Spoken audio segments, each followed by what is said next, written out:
বহু জল্পনা কল্পনার অবসান ঘটিয়ে অবশেষে আগামী মাসে দেশে ফিরছেন বিএনপির ভারপ্রাপ্ত চেয়ারম্যান তারেক রহমান।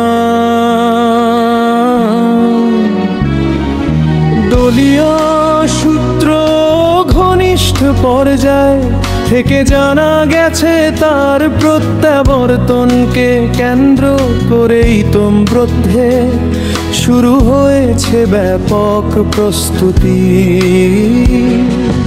দীর্ঘ 19 বছর পর বাংলাদেশে তার ফেরা শুধু বিএনপি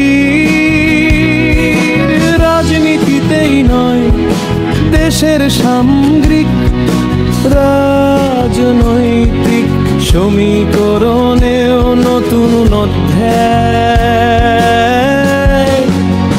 সূচনা করবে বলে মনে করছেন বিশ্লেষকরা।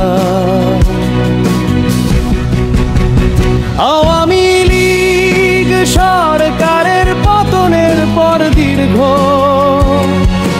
14 মাস পার হলেও তারেক রহমানের দেশে না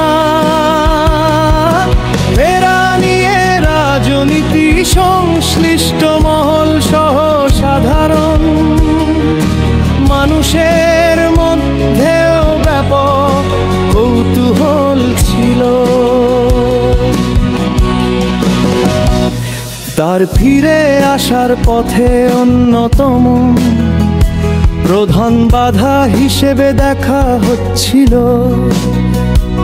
তার নিরাপত্তার বিষয়টি।